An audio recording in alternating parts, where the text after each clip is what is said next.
Hi there guys, I'm Nikhil from GreedyTech, and in this video, I'll be unboxing and doing a hands-on review of the Realme 6. So guys, here's the box. So this is the brand new Realme 6 and I got the phone pretty late, but there's a lot of things going on in India, the lockdown, corona, everything. Anyway, this is a Realme 6, we finally got it, and here's the basic information. This phone is available in three variants. Base variant is priced at 15,000 rupees for 4GB of RAM and 64GB of storage. Next variant is priced at 17,000 rupees for 6GB of RAM and 128GB of storage. Final variant is priced at 18,000 rupees for 8GB of RAM and 128GB of storage. It's available in two colors, Comet White and Comet Blue, and we have the base variant in the blue color. You can buy it online on Flipkart or Realme's official website directly. Now this phone has a lot of cool things going on, but the main things would be camera, 90Hz display, and that 30 watts fast charger. Well, cameras you can get it with other phones as well, but that 90Hz refresh rate and that super fast charging speeds are available only on this phone, and this time Realme OS is also supposed to be slightly better than your regular Oppo phones or previous Realme phones. So without any further delays, let's open it up and see how good it is gonna be. So once again, this is not a review unit, not a brand new phone. I borrowed it from a friend, so it's already been opened. So here's the box. It's completely in yellow, just like some of the previous Realme phones. And at the top, it says #1 quality smartphone brand. It's like everyone does that. Next, we have a simple 6-digit followed by Realme branding. And on the left side, we have the complete phone's name. That's Realme 6, and even on the right side we have the phone's name. On the back side we have some of the highlighting features. That's mainly the 90Hz display, ultra wide angle lens. For some reason they are bragging about that. Next they brag about the 30 watts fast charger and the Helio G90T processor. And below that we have the regular specs, IMEI numbers, and so on. Now let's open it up. So that's pretty simple. At the top we have a cardboard box. It says, "Hey, welcome to the Realme family," branded by Realme. Let's open it up. There should be a SIM ejector over here, but it's missing. Next we have some documentation followed by a soft silicone case. Let me just put that aside. It's also in black tint, which I really appreciate. Next we have the phone itself in plastic wrapping. So let me just put that aside. A cardboard separator. Next we have a 30 watt flash charger. So that's what it's called. And a USB Type-C charging cable. So guys, these are all the contents of the box. Now let me just put everything aside and come back to the phone itself. I just dropped it over there. So this is how the phone looks on the back with the sticker. Let me just remove that as well. So this is how the phone looks on the back. This is the Comet Blue color. And this is how it looks on the front. It does come with a free screen guard pre-applied, which I really appreciate. Now let's have a physical overview. On the back, this phone has a 2.5D curved glass or probably fiberglass, and underneath it we have a pretty reflective film which makes these cool patterns. Honestly, I'm not a great fan of this particular pattern. Anyway, I like the color combination. At the top it has a slight bit of silver, and at the bottom it has a blue hue to it. So it looks pretty cool. At the top we have the camera module with a quad camera setup, followed by a single LED flash, and finally at the bottom we have the Realme branding. On the front we get a massive display with a punch hole design. Above the display we have the earpiece, and below the display we have a small chin. Now for the sides, on the right side we have the power button, which is quite long and flush to the side, which by the way also acts like a fingerprint scanner. On the left side we have the SIM card tray housing 2 nano SIM slots along with a dedicated SD card slot, followed by the volume buttons. Now these buttons are sufficiently elevated. They have a clicky feel to them, but they are slightly hard to press. Especially the power button is almost flush to the sides, and most of the time it's kinda hard to find it. You can find it, but it takes like a second just to trace where it is. At the top it is completely plain. Finally, at the bottom we have the audio jack followed by the microphone, USB Type-C charging port, and the speaker grill. Now this phone has a thickness of 8.9 mm and weighs 191 grams. In hand it definitely feels thick and it feels heavy. In terms of design and build, especially when it comes to thickness and weight, I think Realme has done a poor job, considering other phones, even with bigger batteries, are slightly more sleeker than this phone and weighs a bit less. So that's kind of a con with this phone. Now let's try out the case. So this is how the phone looks with the case on. This is how it looks on the back, and this is how it looks on the front. This is just a soft silicone case, so it can give you some extra grip and prevent smudges to the phone, and that's it. No drop protection whatsoever. On the back side, there is no protection for the camera module at all. So whenever you place your phone directly on its back, camera surface is in contact with the surface. So there's a high chance that the camera lens can get scratched. On the front, it has a bit of raised lip, which is definitely sufficient, so even when you place your phone directly on its face, display is very well protected. So overall, you can definitely use this case for first few days, but I would definitely recommend you to get a better case as soon as possible, especially if you don't want to damage your camera module. Now besides that, we have all the cutouts. You also have a bigger cutout for the fingerprint scanner or the power button, and even with the case on, buttons are still hard to press.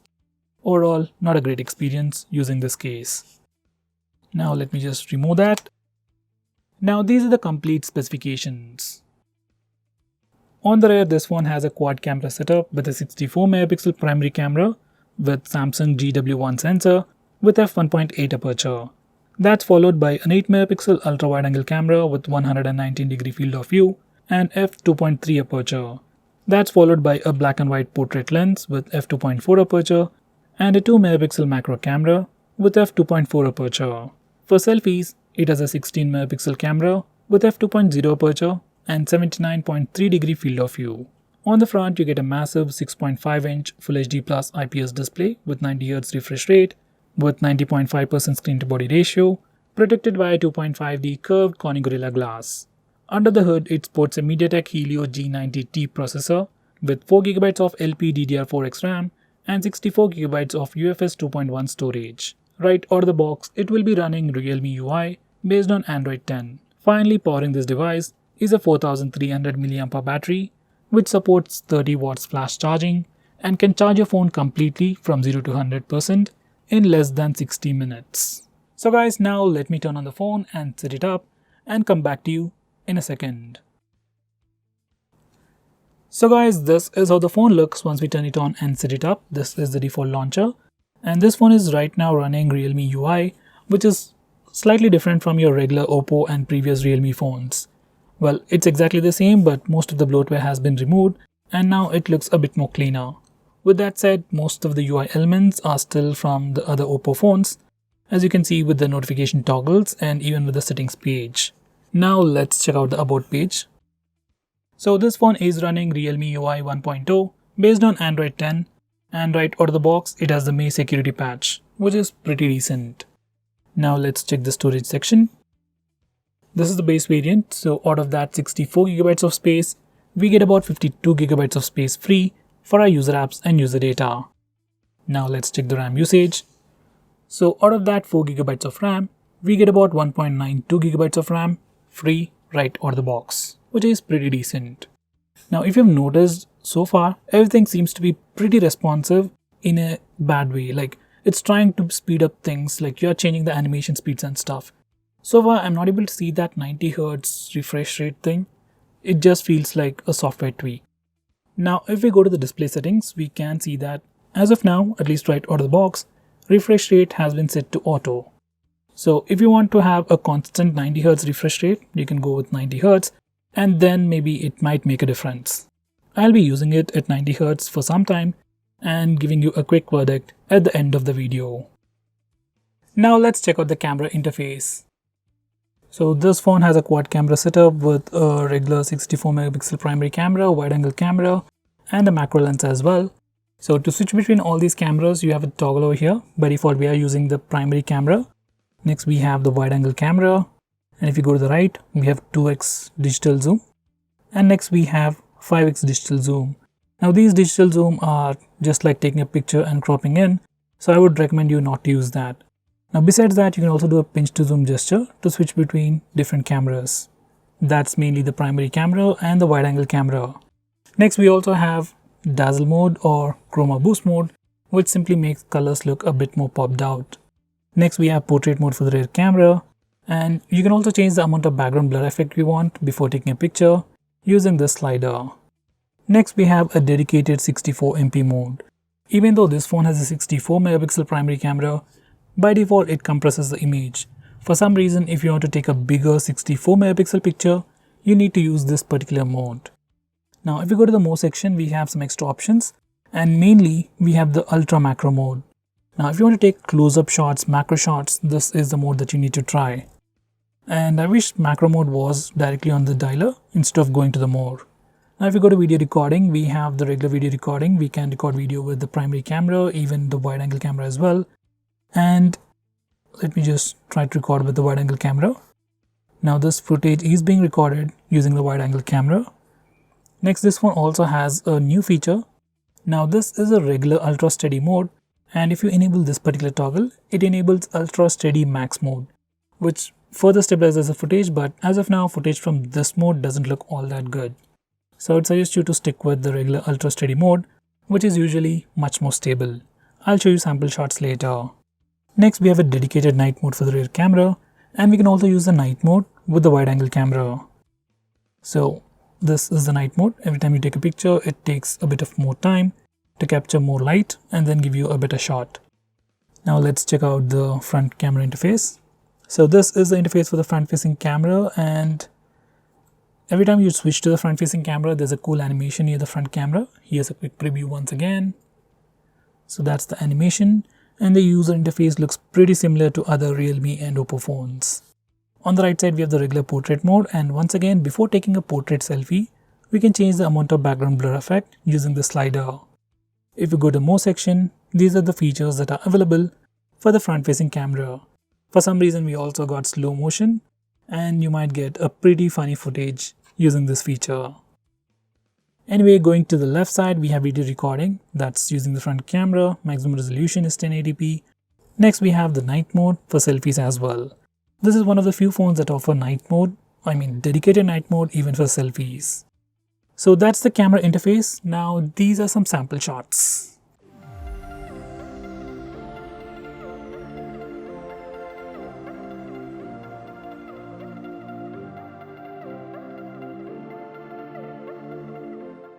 Now let's test the fingerprint scanner. I've already added it, but let me show you how to add it again and show you how ridiculous it looks. So this is a new fingerprint. This phone has a fingerprint scanner which is embedded into the power button. So the power button also acts like a fingerprint scanner, and this is how you can register it. So you need to just keep on touching the fingerprint scanner or the power button and it adds.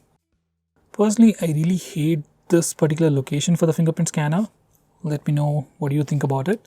Now let's test the fingerprint scanner. So fingerprint scanner is super fast, just like your regular fingerprint scanner. I just have an issue with the fingerprint scanner's location itself. Let's try it with another finger. I've also added my thumb. By the way, haptic engine on this phone is not that great. It's barely usable. Screen of unlock setting is set to light touch. So what happens is, every time your phone is locked, whenever you lightly touch the fingerprint scanner, it unlocks the phone.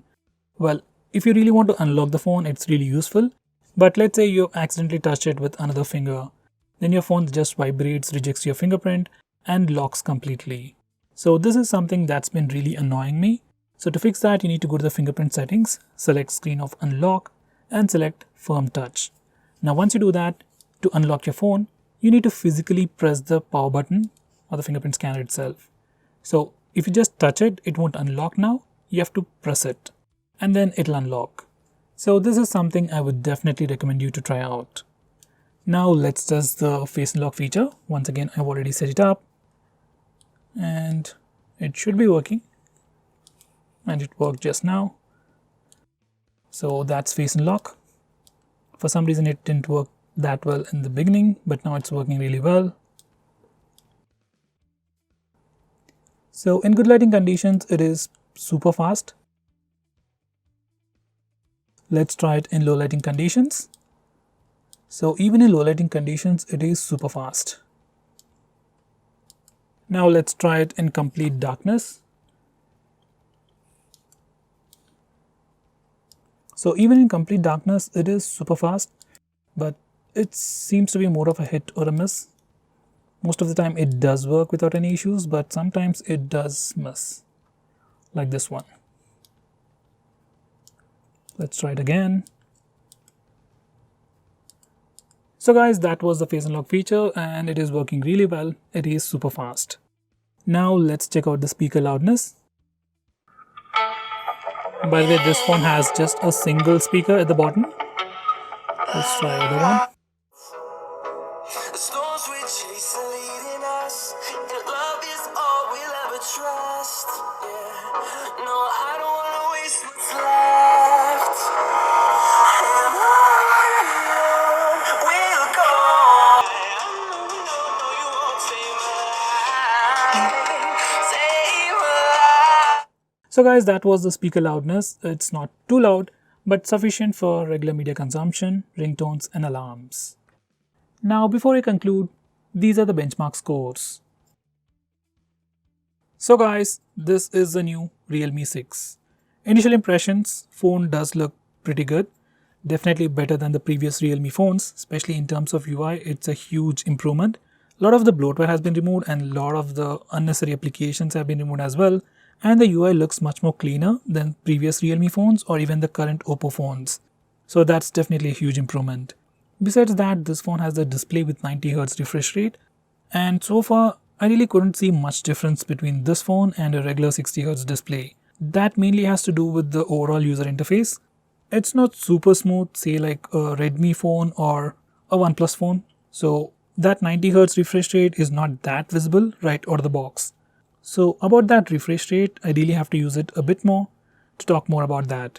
As for the fingerprint scanner, as I've told you earlier, it works really well, especially after changing that fingerprint setting, but I still don't like the positioning of the fingerprint scanner, and the power button itself is slightly wobbling, which is a bit annoying.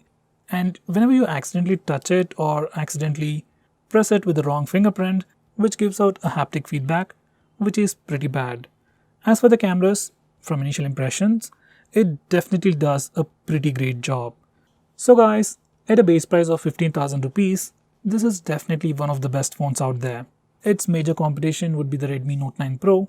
When you compare it with the Redmi Note 9 Pro, you get an extra 30-watt flash charger, which can charge your phone insanely faster.